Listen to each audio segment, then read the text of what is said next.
recorded? Yes. Hello, everybody. Welcome to another episode of Transfigured with Sam and Hank. Today we are talking about the Council of Nicaea. This is part of our Church Father series, although this is our first episode where we're not talking about any particular person. But the Council of Nicaea is so important and fundamental as an event in the history of Christianity and the Church. And it brings together so many of the characters that we have been talking about that it probably deserves its own episode. So that's what we're doing. We're going to talk about the people who were there, what they decided, and the creed that came out of it. But we're not just going to focus just on the Arian, anti-Arian piece. We'll talk about the other things that happened too. There was more discussions than just that. And the first thing that I want to say is that St. Nicholas did not slap Arius at the Council of Nicaea.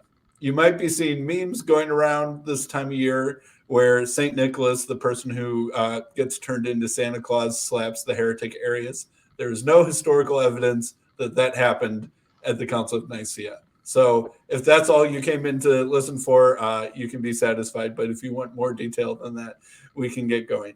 Hank, do you want to start us off maybe talking about Hosius of Cordoba? So, most people don't know who Hosius of Cordoba is, but he was a very long-lived bishop, lived for 102 years. He was Bishop, obviously, Cordoba of Spain. He probably was personally persecuted, and he was given the title confessor because of the persecution. The important part here, he was an early Christian friend of Constantine. So, and some sources say that he might have helped interpret Constantine's vision on the Milvian Bridge. When Constantine professed a belief in Jesus, and started seeing the Arian heresy and other things, he asked Hosius to investigate. Now, I want you to know, at that time, Hosius was about 68 years old. Yeah. So he wasn't a young man. Right. Okay. So Constantine's sending him to Alexandria to give him a report on the state of this so-called Arian controversy. Because Hosius is probably the church person that he trusts and knows the best, at least at this early period in history. And so his closeness to Constantine is very important to the story. And he is also sympathetic to the anti-Arians. It's unclear exactly if this is for theological reasons or if it's because he just sort of trusts bishops and is sort of pro-establishment. But it seems like theologically himself, he does not like the Arian positions and will be one of the main leaders of why the council comes to an anti-Arian conclusion, is because of his leadership and his guidance and his strong stance against Arianism. Although later on, because he lives, he's like something like, almost 70 at the Council of Nicaea, he will live for another 30 years and he will be at some of the Arian councils that happen after the Council of Nicaea, including a compromise council in 357 AD that we'll cover eventually.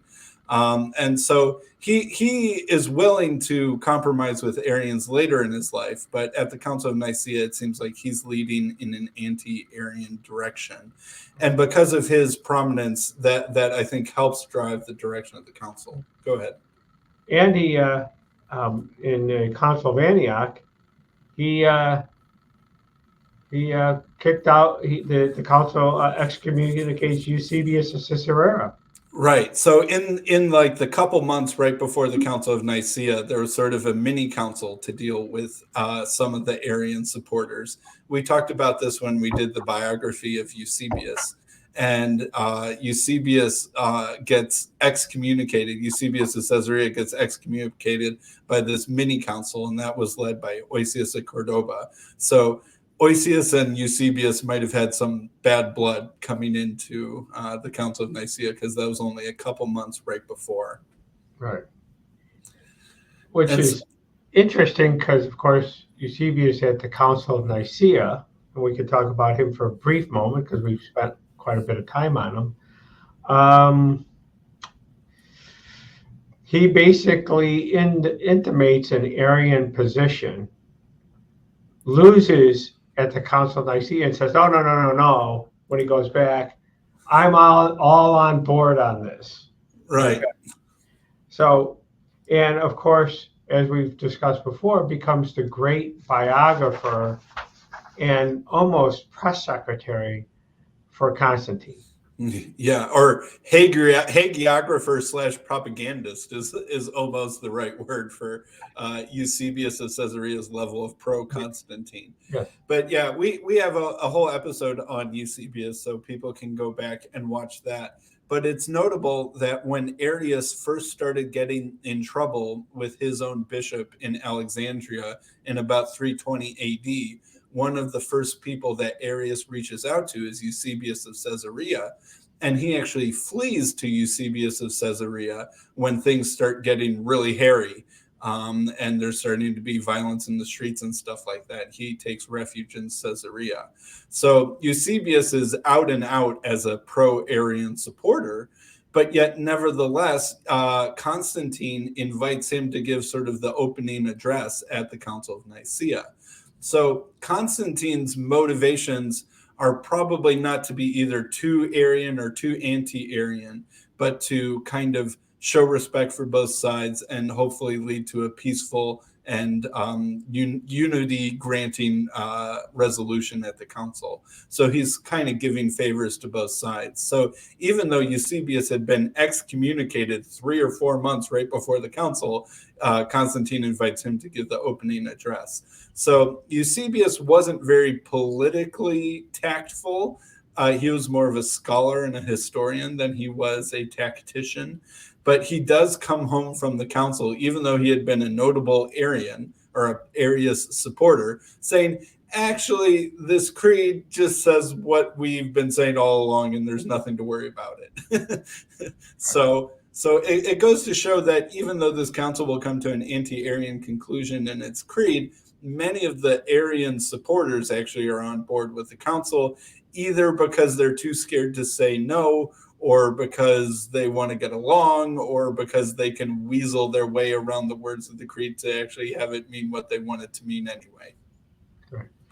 And then we have another Eusebius of Nicomedia, who's there. Now, before Constantinople becomes the capital of the Eastern Empire, Nicomedia was so that's a significant city in the East. Mm-hmm. He has close ties to Constantine's family members and might even be a distant relation. Unlike Eusebius of Caesarea, Eusebius of Nicomedia was not a peacemaker. No, right. He was a strong partisan. He was the real leader of the Arians. Okay. Because of this, he gets banished from the royal family. Yes. So Eusebius of Nicomedia, even though he's probably the strongest Arian supporter and actually something more like the leader of the Arians, because Arius was only a presbyter, he was only a priest, right? So right. He actually didn't have any rank or vote at the council. Arius was at the council, but he didn't really have any influence himself. Eusebius of Nicomedia was sort of like the most powerful bishop that was pro-Arian. And after the council, he admits to Constantine that he only signed on to the creed for fear of you, Constantine. Right. And Constantine does not appreciate this and gets him banished, but then he gets unbanished because one of I think Constantine's sister, Constantia, says that she was healed through a miracle by Eusebius of Nicomedia. So then Constantine invites him back. And actually at the end of his life, Constantine has a deathbed baptism.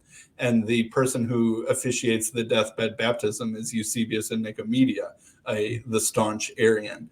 And so after the Council of Nicaea, there will be a series of Arian emperors and a series of Arian councils. And that is mostly due to Eusebius and Nicomedia being such a strong influence on the royal family and often being like the Christian tutor of the couple next generations of emperors and their family. So when the tide moves in favor of the Arians over the next couple decades after the Council of Nicaea, it's often due to his leadership. And obviously a player, but he's only there for a short while. He almost dies fairly quickly. Is of course Arius's great foe, which is Alexander, or Arius's mentor. Yes, Arius's foe, Athanasius's mentor. Excuse me. Yes. Right. Yes. So he's so in 318. Alexander is teaching that the strong unity between the Father and Son. He banishes Arius in 318. Arius quickly reaches out to his allies. Alexander does the same. They gather a council to condemn Arius, and then, of course, it starts filtering up to Constantine. So Constantine writes to Alexander and Arius basically saying, get along in 324. Knock it off. Okay? And so that's the fourth party here. And then the fifth, obviously, we'll talk about Arius himself. Well, a couple more things about Alexander is it seems quite likely, although there was some slight mixing of accounts in the historical record, I think it's probably most likely that he brings with him a young assistant named Athanasius. So Athanasius is most likely probably at the Council of Nicaea, but Athanasius would be a young man at this time. He would be in his early to mid 20s at the Council of Nicaea. And so Athanasius is not himself an important player. He is an assistant to the important player, which is Alexander of Alexandria, who's the Bishop of Alexandria. And as we'll cover in the Canons, there are three kind of super bishops in the church at this time. The Bishop of Rome is a super bishop, the Bishop of Antioch is a super bishop, and the Bishop of Alexandria is a super bishop. And they're each granted extraordinary powers and jurisdictions by the canons of this council. So when it comes to actual political sway, Alexander is one of the most powerful bishops there, and he is obviously an extremely staunch anti-Arian, the staunchest of staunch anti-Arians, and he will sort of seemingly ally with Hosius of Cordoba to lead the council in a direction to condemn Arius. And so he's a very important person there at the council, although Constantine was a little bit grumpy with just the whole Arian situation at all for being too violent, for being too divisive, and for not getting along. So it could be that Constantine is a little bit grumpy with Alexander because he writes him some sternly worded letters to just, get along. But nevertheless, Alexander of Alexandria is one of the most powerful and important people there. And the most powerful person there that's not a bishop is Arius himself, right? So Arius is at this council, and he's not a bishop. He's only a presbyter, a priest. And so he had been, we had a whole episode on him. So I would encourage anyone who wants more detail on Arius himself to go back and listen to it. But he had been born somewhere in the 250s in Libya. Don't know much about him, really, but he was clearly highly educated, very philosophically sophisticated. And he becomes a priest of probably the most important church in Alexandria. You can imagine there being the downtown central hip district of Alexandria that has like, you know, the most educated priest in it, and that's who Arius is. And probably in 313 AD, when Alexander becomes bishop, it might have been the case that Arius had been one of the competitors to become bishop at that time, and that part of what's lurking behind the Arian controversy is a professional rivalry between Arius and Alexander, who had both wanted to become bishop of Alexandria, but Alexander gets the job. And so, as we already mentioned, they start arguing about theology in about 318 AD. It sort of erupts into a full-blown controversy in 320 AD, and Arius has been having to hide, or not hide, but live in exile basically in Caesarea for a little while, laying low until he's hoping that this council will vindicate him.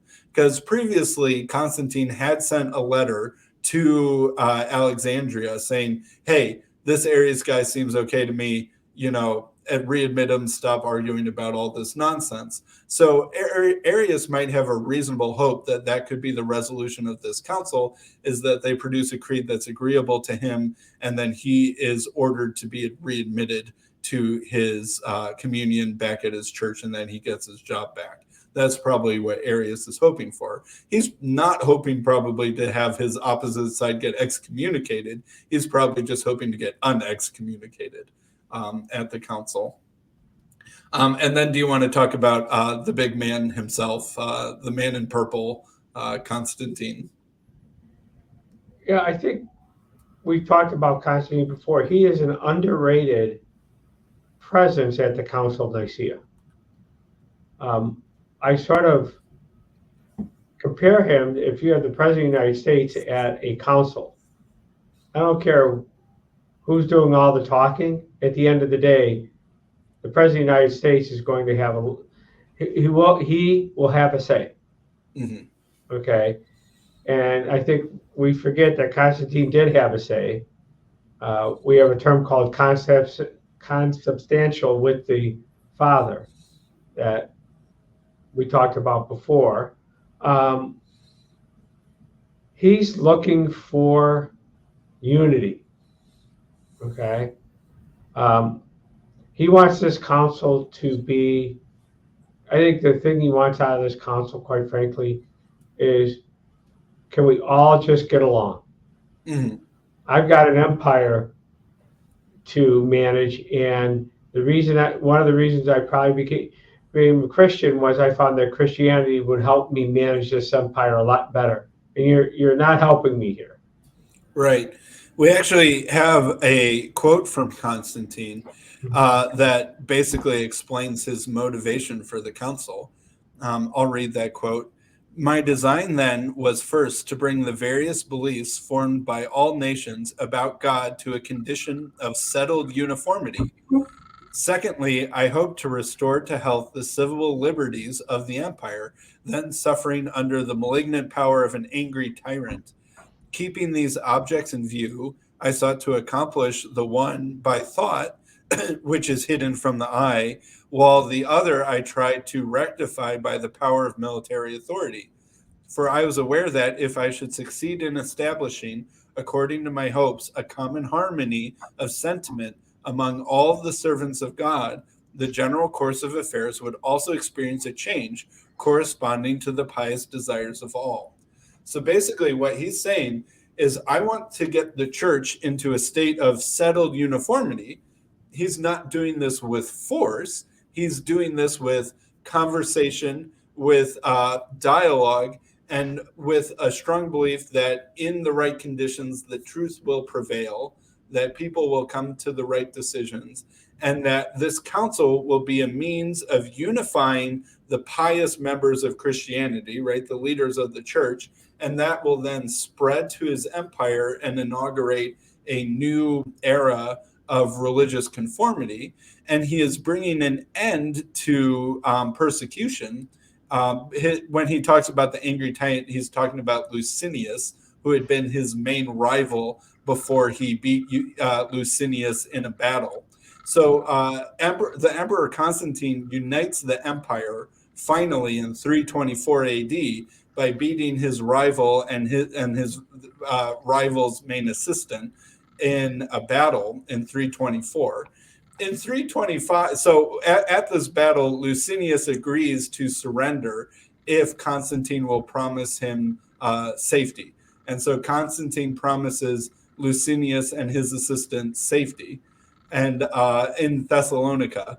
And then the next year, Constantine brings some charges that might not be true, that Licinius had been plotting his overthrow, and then hangs him and his assistant.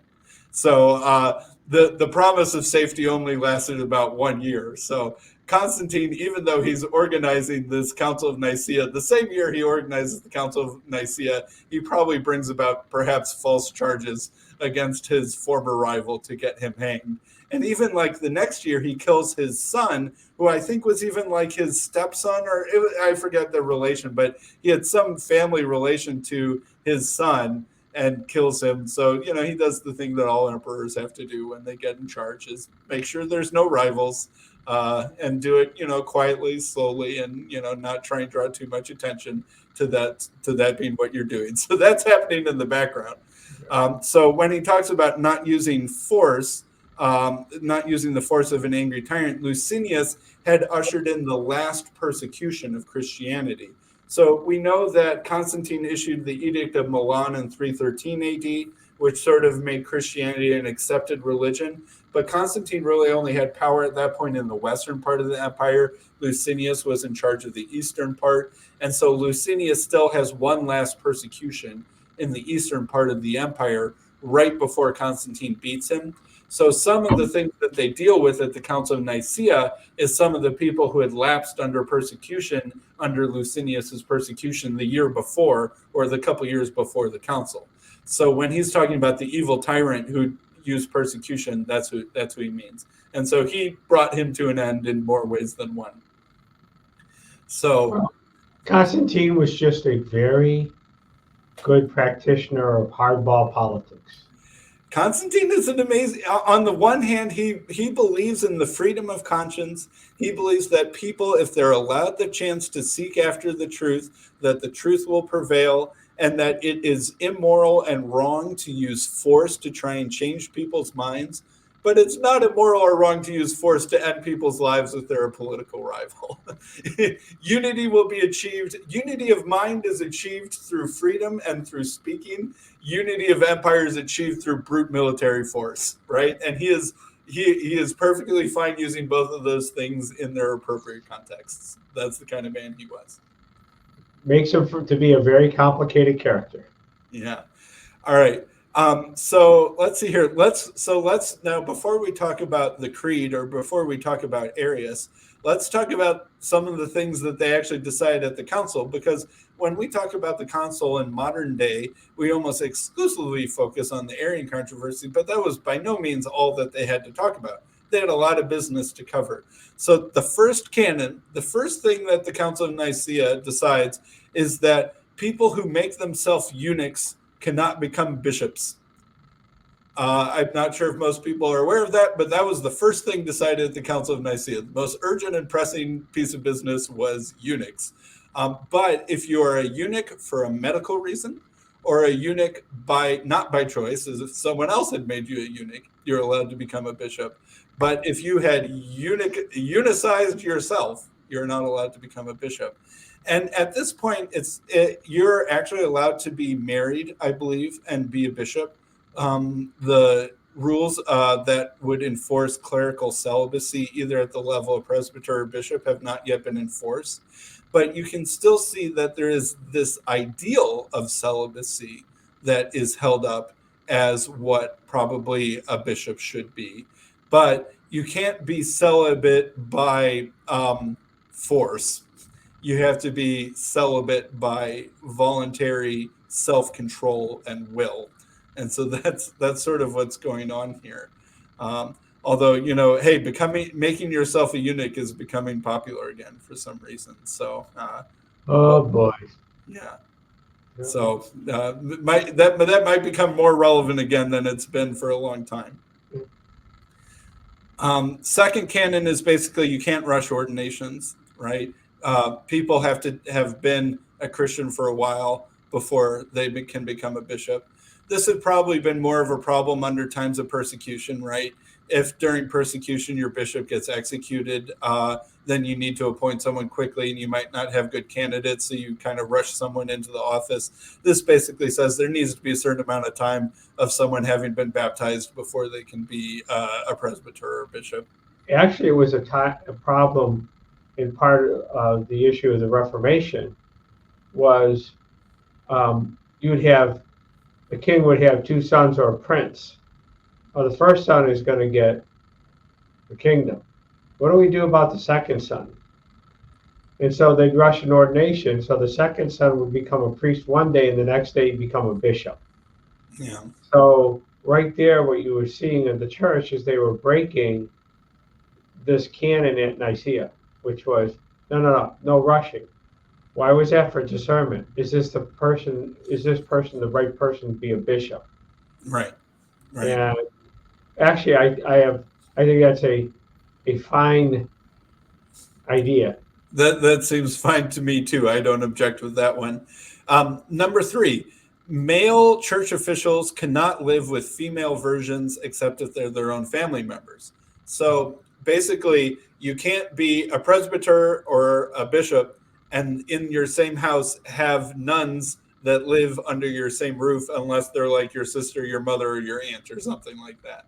And that's sort of a slap at Paul of Samosata. It is a slap at Paul of Samosata because Paul of Sama had done that.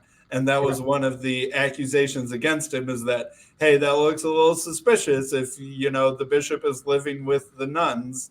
And anyway, there was never any official accusation against him. It was just one of those things that raised an eyebrow. So this is, making that illegal.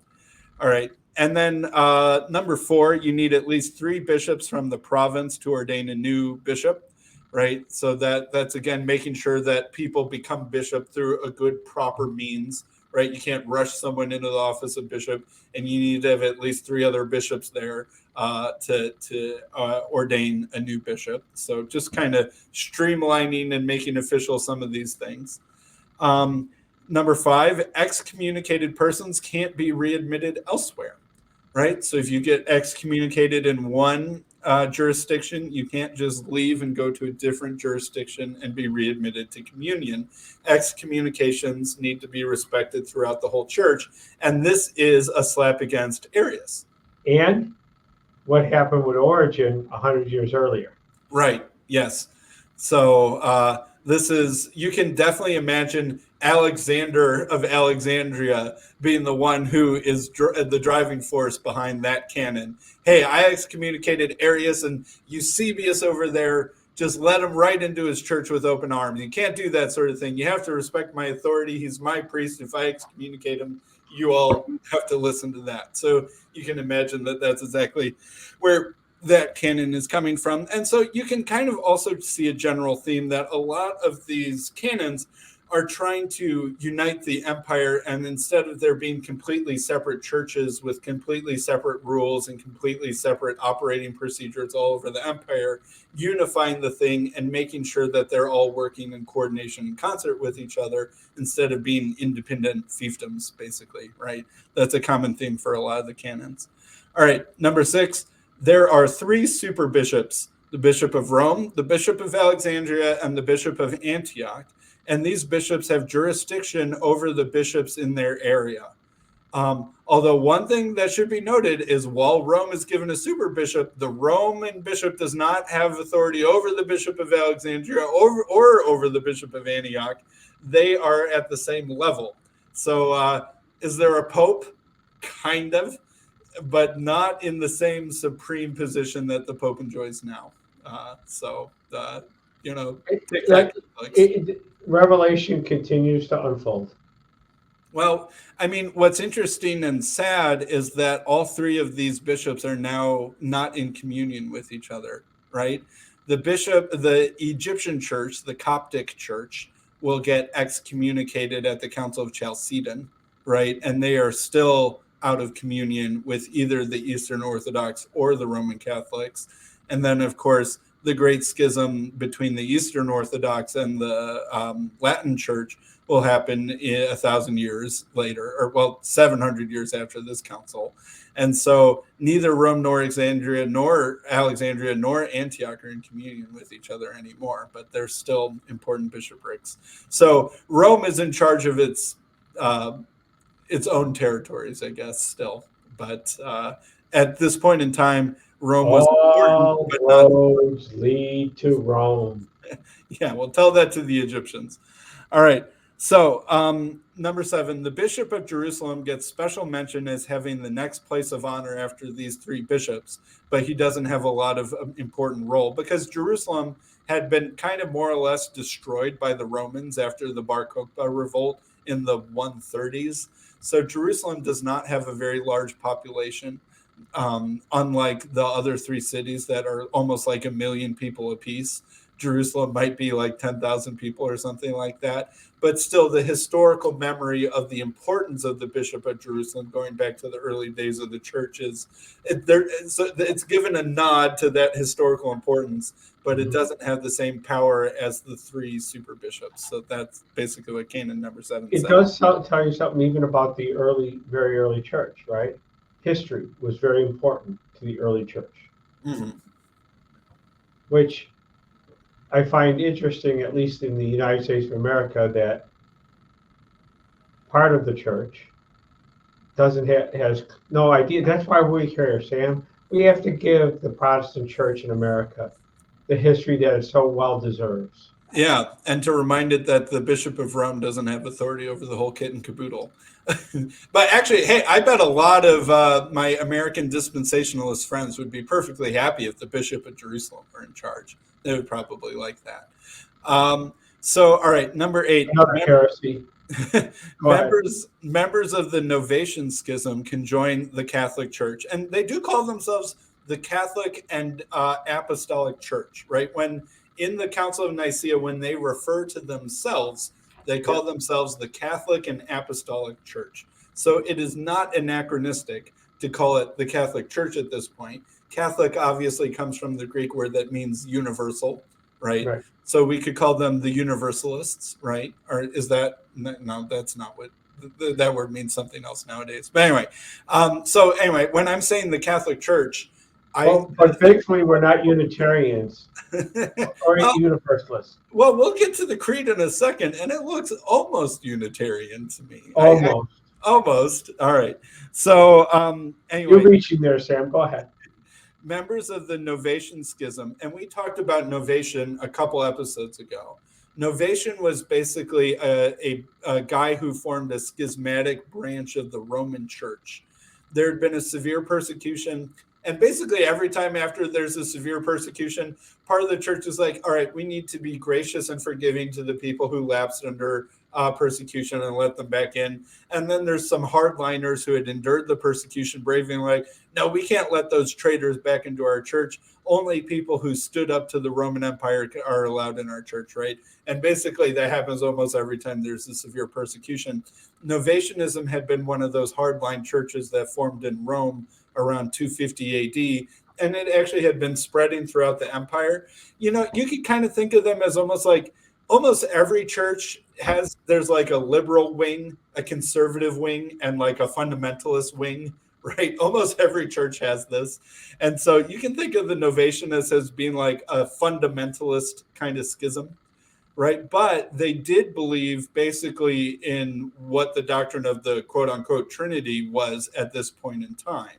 So they didn't have theological disagreements with the church. They mainly just had practical disagreements about the readmission of people who lapse under persecution. So the Council of Nicaea decides that people who belong to the Novatian Schism can join the Catholic Church without rebaptism. Clergy can retain their positions unless they're a bishop, in which case they need to subordinate themselves to the Catholic bishop and become a presbyter again. But they do not need to get rebaptized. And a couple canons, we will talk about the Paul Samosata schism, and they do need to get rebaptized. So it's interesting to note that the Novatian schism does not require rebaptism to be admitted. They just require submission right? But the Paul of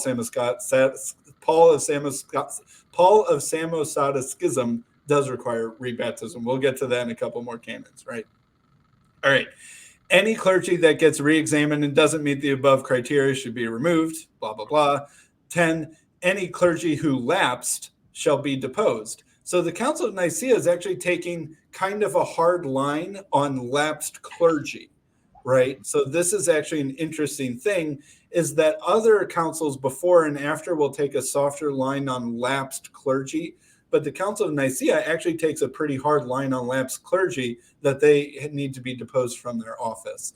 So if they had given in to persecution, made a sacrifice to the emperor, renounced Christ or something like that, even if they were being tortured, right, they need to be removed from their office. So it's actually a relatively hard line on that question.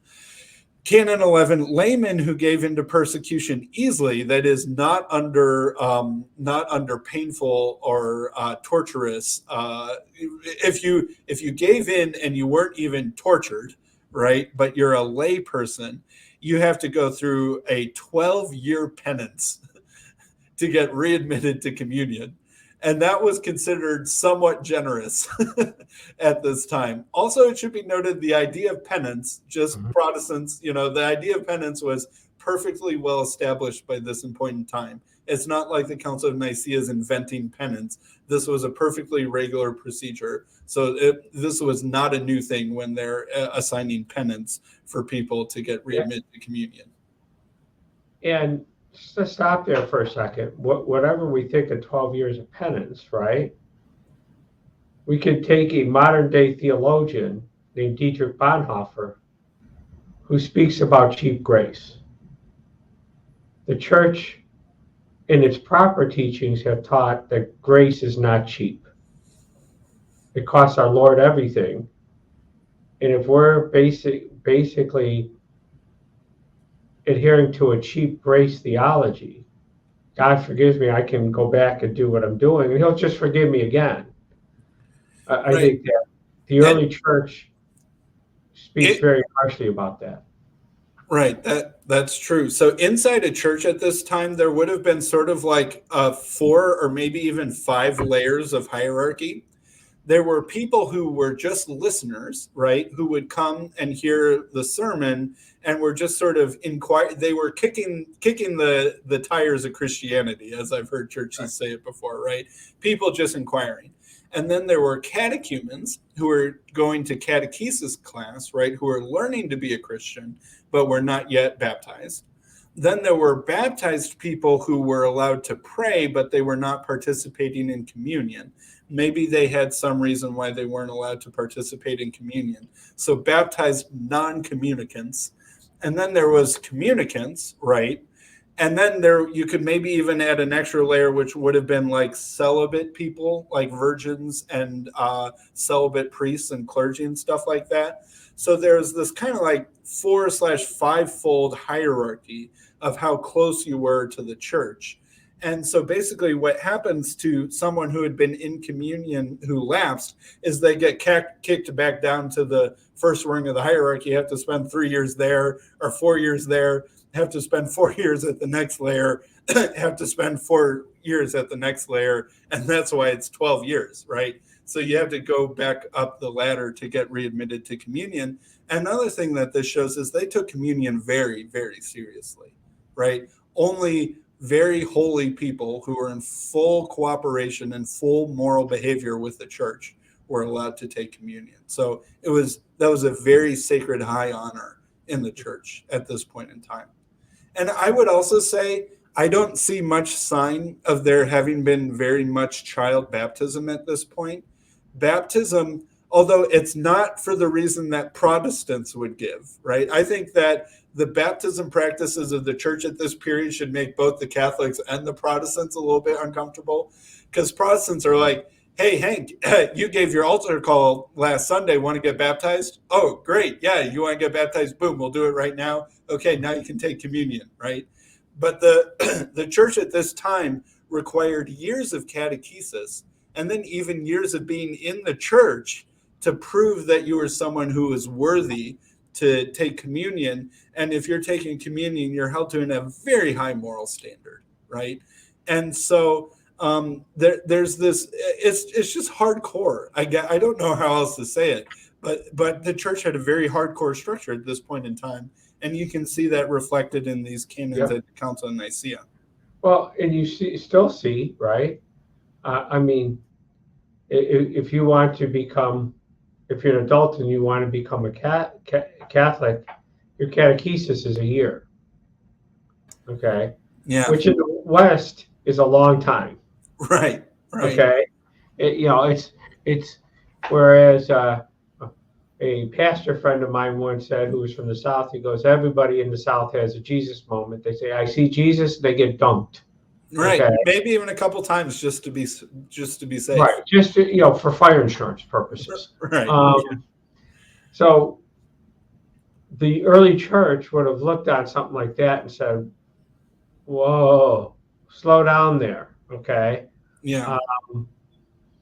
Remember, people will look and say, well, Cornelius got baptized very quickly, except he was a God-fearer before he got baptized. Yeah, well, and also the Ethiopian eunuch gets baptized the same day, right?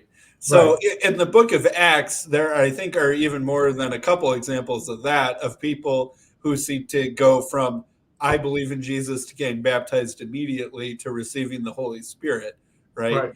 But by the church at this point had a very slow, thorough, prove yourself process to become someone who could be in full communion with the church. Because of what they hated the most, which was when there was persecution, people left.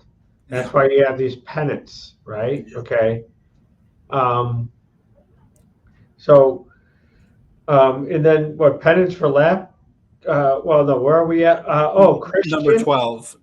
Christians who fought in Licinius' army are assigned penance to readmit to communion. That's probably both the bishop and Constantine saying, hey, how can we have unity? Yeah.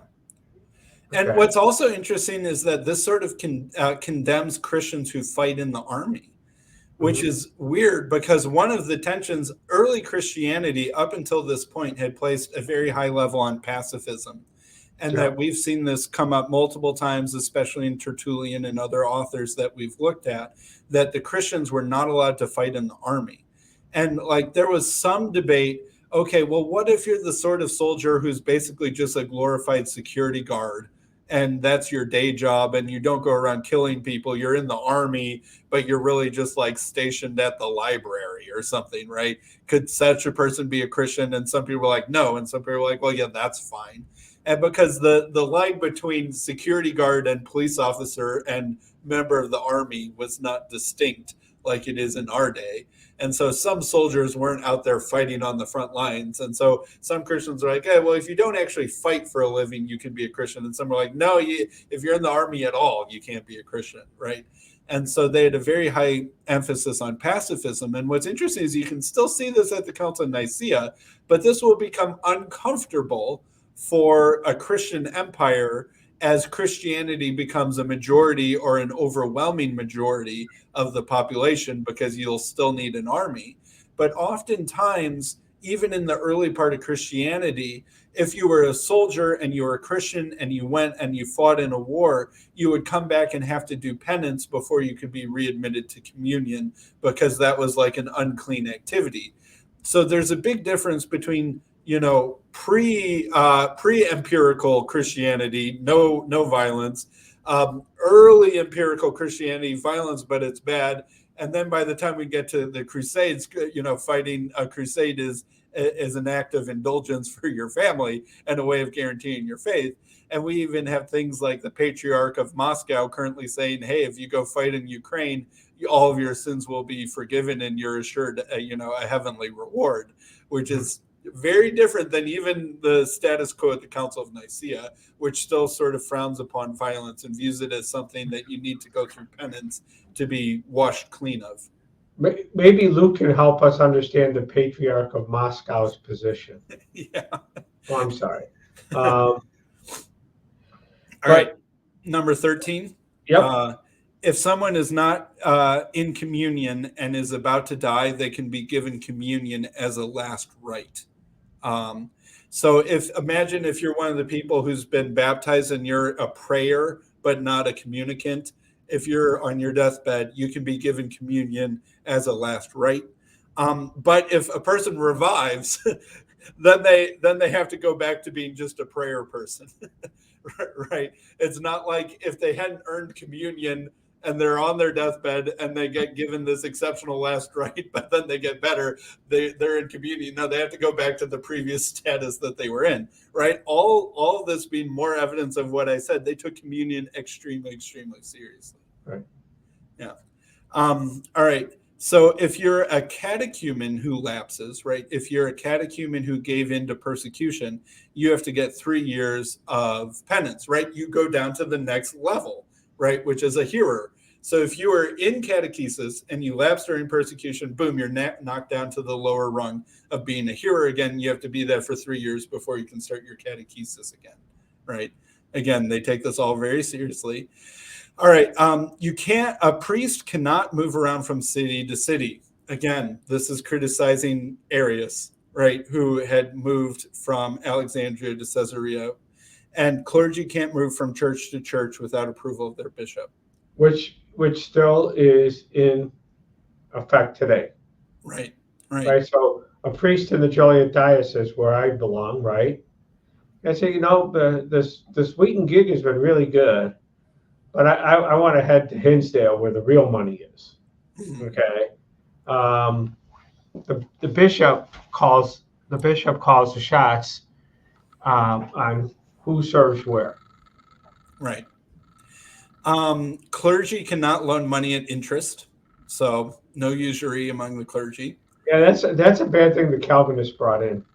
Yeah, well, I mean that is actually an interesting question in the course of Christian history. Is that oftentimes in Christendom, loaning at interest was left to the Jews because Christians viewed usury as wrong. So there was this weird circumstance where this Old Testament commandment against usury was observed more strictly by the Christians than it was by the Jews. Although the Jews often wouldn't do usury amongst themselves, but they would loan an interest to the Christians and so anyway, so for a long time, Christendom had Jews basically be their bankers. And if you wonder why the Jews still have a lot of influence over the finance industry, it's still kind of a legacy of that practice for over 1,000 years in Europe.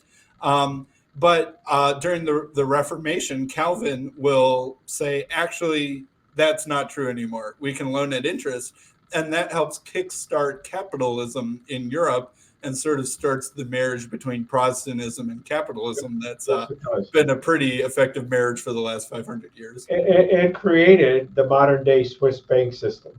Yeah, that's also true, right? Why do the Swiss have so many banks? John Calvin, right?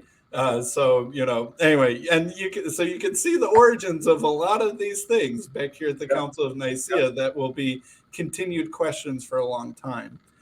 All right, deacons can't give the Eucharist to presbyters. Presbyters give the Eucharist to deacons, right? So, if the bishop is in the church, right, he breaks the bread and then he passes out the wine to the presbyters, then the presbyters pass it out to the deacons, and then the deacons can pass it out to the lay people, right? It can't be the other way around. I don't know, maybe some churches did it that way. And no, it's at least the Catholic Church. What occurs is the priest will consecrate the host, and then what will occur is give the Eucharist to the deacon, who then may be giving it to everyone else. With the priest gives himself the Eucharist, though, right? Absolutely. Yeah. Absolutely. Right. So it ripples down the hierarchy, right? You can't have the Eucharist going up the hierarchy, right? So that's what they're deciding here. Correct. And so presumably there was some churches at that time that did this practice, and so they're deciding against that. All right, Canon 19. Here we go. My favorite canon, baby. All right. The Holy Church reaches out its loving arms to you. This doesn't look very loving to me. All right, the followers of Paul Samosata must be rebaptized to be readmitted to the Catholic Church, even the clergy. But the clergy can retain their positions if they get rebaptized. Yep. So, so we did an episode of on Paul Samosata. Paul Samosata basically is the same theology as me when it comes to the relationship between God and Jesus, and he had been excommunicated / maybe killed from his position, I think 277 AD, if I'm remembering that correctly. So that's like that's like 45 years or so before the Council of Nicaea. And he had been the bishop of Antioch, which, as we mentioned, is one of the super bishops, right? And so presumably he still had his followers that were loyal to his teachings and his church to, 45 years later at the Council of Nicaea. And so they're a schismatic group that is not in communion with the current bishop of Antioch, right? They probably have their own bishop who they think is the real bishop of Antioch. And then there's the Catholic bishop, right? So there's this, bless you, there's this schism, over in Antioch. And so because they don't believe the right things, unlike the Novatianists who are schisming not for Trinitarian reasons, the followers of Paul Samosata who are schisming for Trinitarian reasons need to get rebaptized, and their baptisms are not valid. And the church has never liked rebaptizing people, except, maybe those Baptists in the South who, if you have a couple come to Jesus moments, you can have a couple baptisms, right? But they were very against baptizing more than once because that was sort of seen as crucifying Jesus again, right? Was kind of the idea. So they would not do that unless they really had a very strong reason to not accept. I have to say, Sam, the biblical Unitarians have done a good job of uniting the Arians and the Trinitarians together here in this. Well, yeah, and we'll see. So I guess you're a unity candidate, Sam. Right. No one likes Paul Samosata, neither the Arians nor the anti-Arians, whatever we want to call them, like Paul Samosata. So he needs his followers need to get rebaptized. All right, boom. Last canon, 20th canon of the Council of Nicaea. Prayers on Sunday and on days between Passover and Pentecost are to be made while standing, not kneeling. And this is because this is a time of celebration. So if it's a time of celebration, like a Sunday or the season between Passover and Pentecost, you're to pray while standing. I guess other times you're to pray while kneeling. Yep. So you can get the flavor of all of these canons. It's just working out there are different practices in different parts of the church, right? And so they're standardizing it. And you can see this really high respect for clergy, this really high respect for communion, and this high respect that the authority of the different clergy needs to be recognized throughout the different parts of the empire. That's sort of the main theme of all of these canons. So pointing out to those who are more of an evangelical bent that the idea that the earliest the church didn't see a priesthood is just a phenomenally bad take. Well, I mean, this is 300 years after Jesus was crucified, so there's been some amount of time, right? And we, in our Church Fathers series, we've seen bishops get more and more and more and more powerful, right? There's been an upward trajectory of the importance of that position in particular. Well, I would beg to differ a little. I mean, someone like Bishop Clement of Rome was seen as very influential and powerful. Okay. I mean, again, we're looking at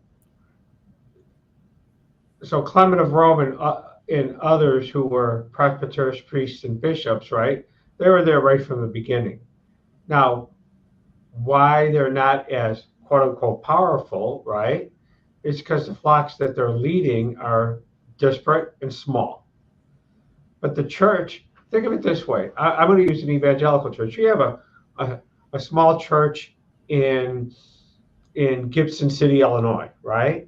The pastor there may not be powerful, but a mega church in Atlanta, like Andy Stanley, that pastor is powerful by the nature of the largesse of the people that are attending his church.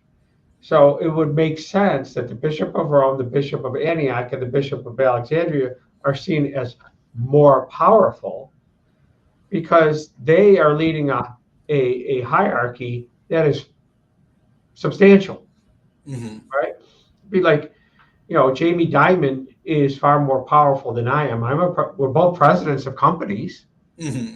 Okay. He just happens to be a president of the largest bank in the world, and I happen to be a president of a firm with about 20 employees. Yeah. There's just a difference. Okay. Power is accreted by size, by prestige. Okay. And by the way, there's no way that we can fight that. It's the nature of what people do. Like I said, Paul Vanderklay may not like to hear this, but he's a lot more powerful than he thinks he is. Okay? Because his church now isn't 75 people. His church is about 24,000 people. Yeah. And he has at least 1,000 to 2,000 people that attend his church every day when he gets online. Yeah. Okay?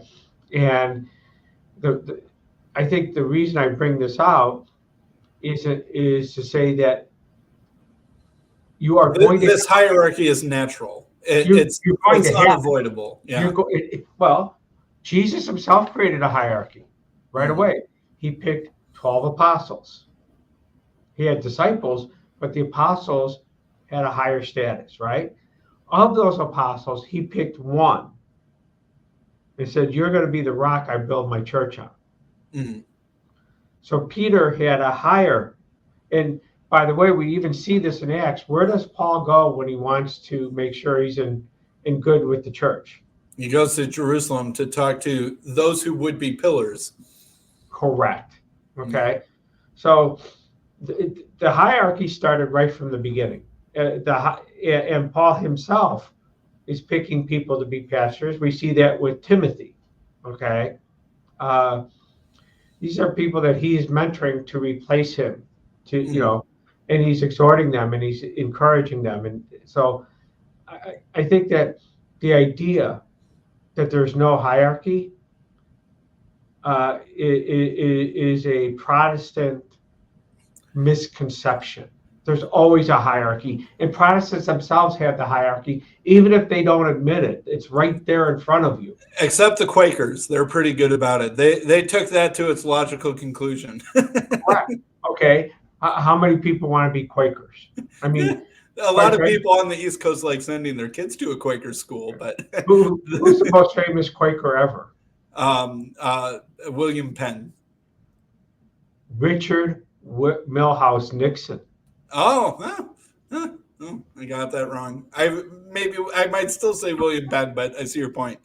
Yeah. And so one thing that's not discussed at the Council of Nicaea, the books of the Bible, right? Some people have this impression, the Council of Nicaea made every decision that was ever important for the rest of Christian history.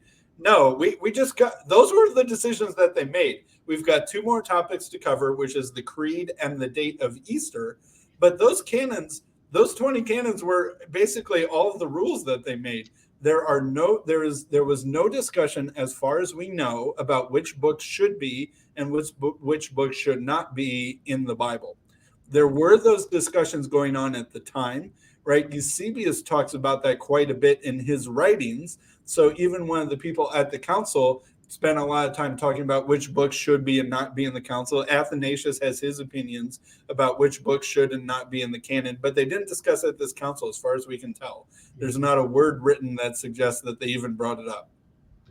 So, Sam, I'm going to beg off, and why don't we do the other part of Nicaea for another show, because unfortunately this is a fairly busy time of the year for me. All right. Does that work for you? I apologize. No, that sounds good. We'll cover the Arian part of the council, the creed, and the date of Easter in part 2. And maybe that won't need to wait very long to happen, but I'll let Hank go for now. Possibly next week. All right. Sounds good. All right. Thanks, Sam. Thanks, everybody. All right, bye.